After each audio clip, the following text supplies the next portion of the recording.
Oke, hari ini bahas tentang GitHub ya. Tak kayak analogi yang simpel aja sih. Tapi sebelum gue, mungkin teman-teman bisa coba download si Git terlebih dahulu. Downloadnya di mana? Di sini. Coba teman-teman searching di sini. Git bash.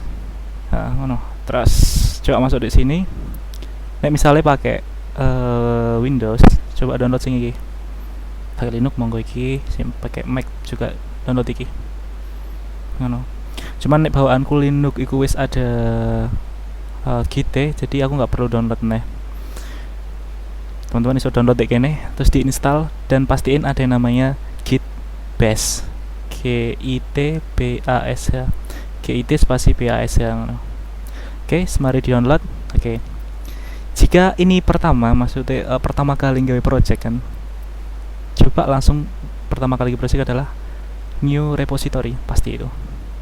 Pastiin teman-teman wis duwe iki akun GitHub sih daftar. Duwe lah akun GitHub, masa nggak duwe. Daftar ya.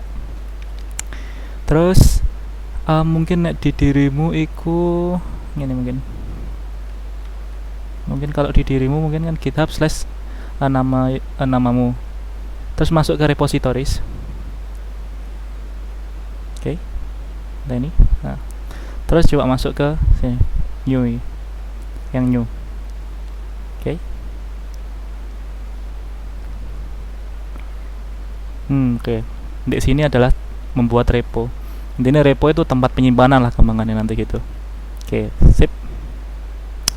Terserah namanya apa. Aku di sini mungkin tak namai Laravel 9. Di dirimu terserah. Kan sesuai nama aplikasimu ya, misalnya laundry, terus misalnya dirimu gawe school berarti terserah. Oh. Deskripsi ini monggo diisi atau enggak terserah, kan optional juga. Nek misalnya ini buat tugas, ku saranin public, soalnya nek di private kan nggak bisa diakses oleh siapapun itu juga. Ku saranin private nek misalnya itu untuk project-project sing sekiranya nggak mau dilihat orang, contohnya kayak kerjaan ataupun sing bersifat pribadi lah ini gitu. Redmi mau ditambah atau enggak terserah, tapi biasanya nggak tambah no. Gak apa-apa kan. Terus coba langsung ke create repository.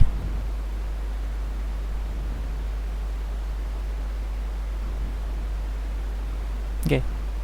Iki aja di refresh nih, iki bareng ngene sik wae. Biarin ngene wae. Oke. Nah, kita berhasil membuat repo. Terus selanjutnya apa?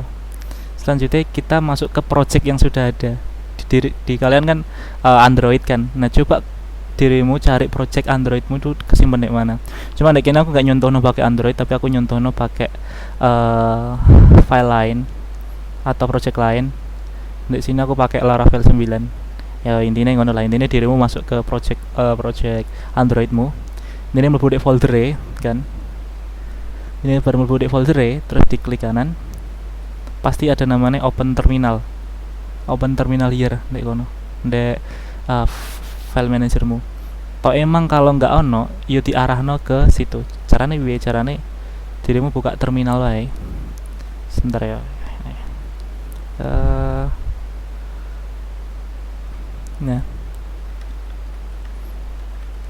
Nah, awal-awal buka terminal ngono terus arahno ke folder mau.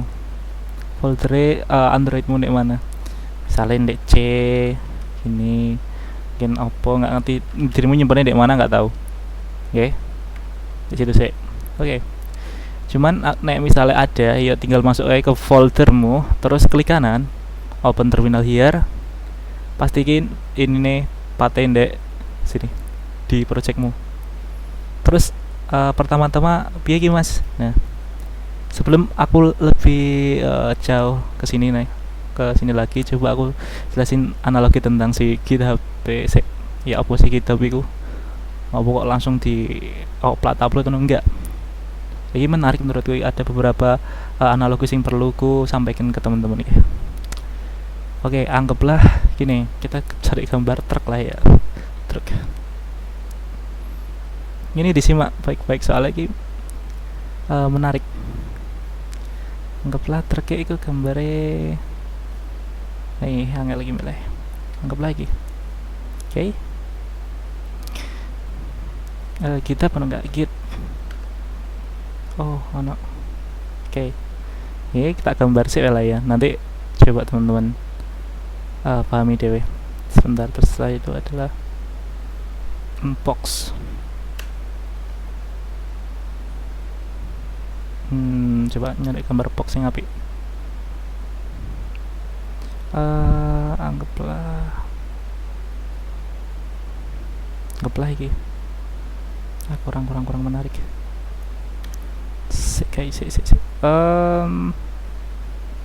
Iki mungkin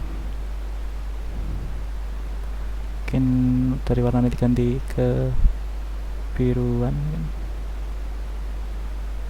Gak iso ya wes, intinya gitulah ya. Ceritanya banyak project ya. Nah sip, logikanya terkira gede. Pertama-tama adalah kita membahas tentang concepting dari Git itu sendiri, GitHub itu sendiri. Pertama itu adalah dirimu ada yang namanya Git init. Git init itu ya inisiasi Git lah ya. Sekalian di coding nggak masalah. Kayak mau di sini. Sekalian lah ya. Coba aku santap. Oke, sip. Pertama kali yang dilakukan adalah Git init. Ya kita inisiasi lah ya. Ini kalau pertama kali bikin maksudnya pertama kali belum pernah di Git ya, di Git init dulu. Oke, harusnya gini. Sip. Git init itu intinya menyiapkan semua gitu. Nah, setelah itu apa mas? Setelah itu adalah kita tentukan remote mau kemana. Nah, remote itu apa? Remote adalah tujuan kene ngirim atau tujuan kita nge-upload. Itu pertama. Oke. Nah, cara menentukan remote itu di mana mas? Di sini. Iki. Di copyin no iki. Jadi kembali ke halaman tadi ya. Jadi di copy wae. Git remote iki. Di copy terus dipaste ke sini. Kalau nggak salah klik kanan paste. Nah, ini. Di enter. Aman. Oke. Next. Git remote itu tujuannya adalah menentukan kita mau ngirim kemana nih alure. Oke, kita coba analogkan dengan panah lah ya. Panah. Oke, sip. Kok ngono? Ya wis. Anggaplah gini ya. Oke. Terus setelah itu adalah setelah kita menentukan Git remote adalah coba kita akan mengenal namanya Git add. Oke. Git add. Git add titik gini. Terserah. Titik itu sebenarnya adalah semuanya gitu. Jadi Git add itu sebenarnya ada beberapa parameter. Enggak cuma titik doang, ada banyak nanti. Karena Git add spasi nama filenya sebenarnya. Kalau titik itu semuanya. Jadi apa maksudnya? Maksudnya gini. Anggaplah ini file ya.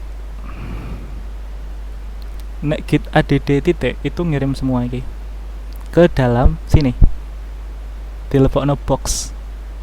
Oke, nek di Git add titik. Tapi nek Git add nama file itu cuma salah satu gitu. Oke. Ini. Misalnya Git add index.php, index.html ya, cuma satu-satu gini. Iku buat Git add nama file. Nek misalnya pengen cepet ya, aku biasanya pengen cepet ya, itu tak Git add titik ya men ngirim kabeh iki. Jadi logikanya adalah Git add itu masukno barang ke sini, ke mana lagi, ke truk ya, itu Git add. Oke, coba digital. Oke, sip. Terus ada namanya Git commit -m nama commitnya. Misalnya inisiasi pertama, pesannya terserah. Waduh, ke enter ya. Jadi gini intinya. Sorry ke enter. Ada namanya git commit -m nama commitnya. Jadi git commit itu gampangnya adalah melabeli tiap-tiap box ini dengan commit. Melabeli itu ya kok dijenengi ngono lah ya. Intinya file iki ku sebenarnya mbok labeli apa ngono. Itu pertama nek git commit. Di pertama adalah Git add. Kedua ada Git commit -m inisiasi pertama. Ini serah pesannya terserah. Intinya jangan lupa kita diapit kutip ya, string. Kurang gede dah, sih. Ayo, gede. Nah, sip. Nah, ketika dirimu udah Git commit -m itu message ya. Terus inisiasi pertama, itu harusnya wes ngasih ke label ke semua file gitu. Oke. Habis itu apa? Terakhir tinggal di git push origin, terserah. Git push ada dua parameter selanjutnya, itu origin sama nama, bukan nama sih, nama branch ya. Nggak usah bingung branch itu apa ya, intinya kalau defaultnya itu master, tinggal ketiknya nih master git push origin master. Jadi apa sih git push origin master? Jadi ketika wis mbok git add di atas sih mau iki git add kan dimasuk noter ceritane kan, ada git commit intinya ya dilabeli lah masing-masing file iki dengan label inisiasi pertama. Terus setelah itu ada git push, sesuai namanya push kan didorong itu bisa anggaplah dikirim ya dari origin itu dari tempat lokal ke master itu adalah branch yang ada di repository gitu. Jadi sebenarnya git push itu trek sambil bawa barang iki oke. Di grup ya lah main enak grup. Nah intinya git push itu ngirim barang ke sini. Nah gitu sebenarnya diantar ya git push origin master. Ini sebenarnya ngirim loading ngirim sebenarnya. Jadi barang dimasukkan, dilabeli, terus dikirim. Itu git push tujuannya. Terus ya apa? Terus ya wis bar ngono tok. Sesimpel kuwi. Bener sesimpel kuwi. Coba sing kene kita refresh ya. Nah, menurutku pembelajaran lewat CLI ini lebih gampang daripada tampilan GUI sing kayak pakai aplikasi-aplikasi sing ribet menurutku. Pakai CLI lebih gampang. Jadi ini masing-masing file folder akan dilabeli dengan inisiasi pertama. Ngono. Baik, ngono paham ya. Terus mungkin ono sing ditakok, oh ya apa carane gimana carane melanjutkan project sebelumnya dan diupload lagi ke GitHub? Iya gampang. Analog ini kan gitu juga. Misalnya ada lagi nada ceritamu ya. Oke lah, anggaplah iki seperti kirim iki karo mbek si treke iku. Bukan. Nah, anggaplah iki file wis dikirim lah ke kene iki. Sama si treke mau wis dikirim, akhirnya treke kan balik ya. Nah, ceritanya ada file lagi nih misalnya yang diedit di lokal misalnya. File yang sama tapi dia tuh pengen ngedit nih ataupun mau nambahin misalnya iki nggak bisa diganti warna kah?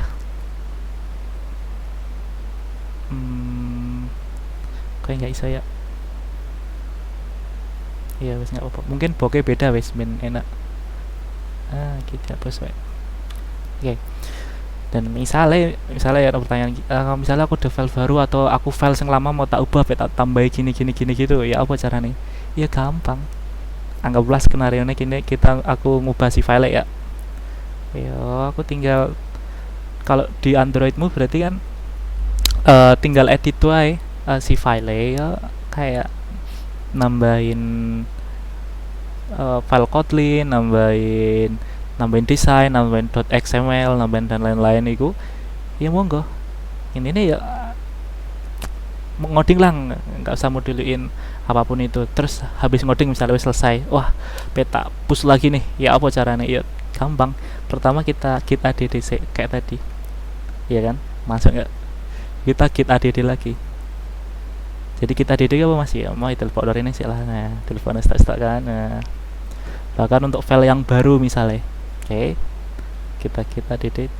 Nah ini scroll ceritanya, scroll truk ceritanya.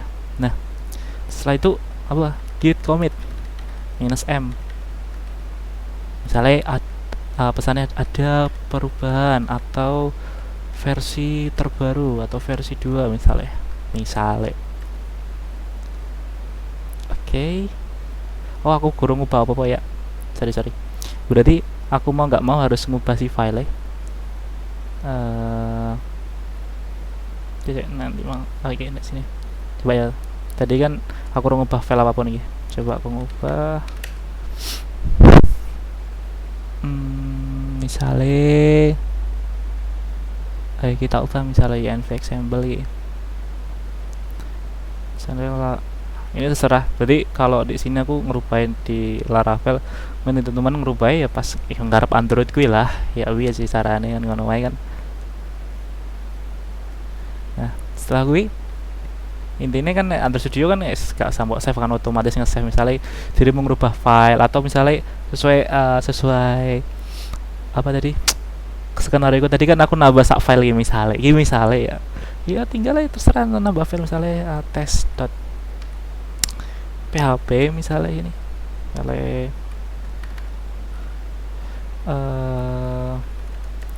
sorry kan autocomplete deh. Ini nggak usah ditiru ya, ini intinya dirimu kayak perubahan di Androidmu lah intinya loh ya.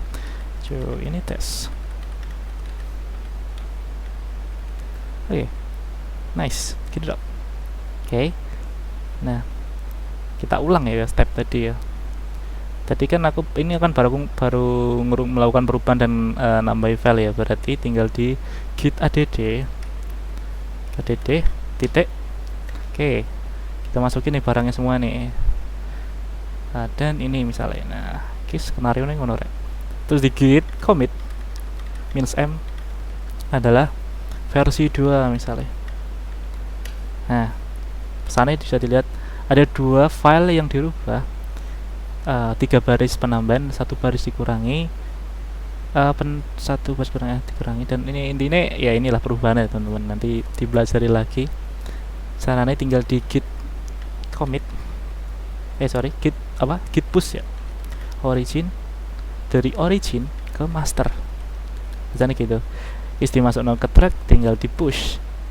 Tracknya nge-push gitu ceritanya, aku tak gabung noneh ya, gabungkan. Nah kira dikirim ke sini lah. Nah tapi kerennya gini kak, bisa sih ya. Nah barangnya kan kekirim, ke bisa. Iya tuh. Kan barangnya kirim ke sini kan ya. Cuman kalau yang file lama sebenarnya enggak ditimpa sebenarnya, cuman ini disimpan ke sebuah history ngono. Iki kan file sama, anggap lagi dirimu merubah file yang sama iki ceritanya. Di versi yang awal tadi di inisiasi pertama kan dirimu cuma gitu, terus misalnya di versi kedua ada penambahan file, penambahan line misalnya, nambahin ganti kata-kata gitu. Sebenarnya yang terbaru ya ini yang terbaru gini, cuman dalam artian iki sebenarnya masih cuman nggak ditampil ngono dalam artian. Cuman sing iki ditampil karena emang nggak ada file baru sebelumnya. Gampang analoginya gampang banget.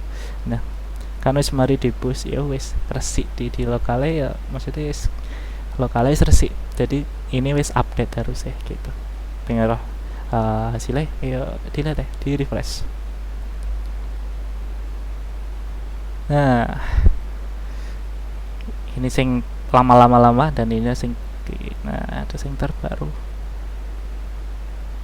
ini lagi. Nah ini sama ini. Nah gampang lah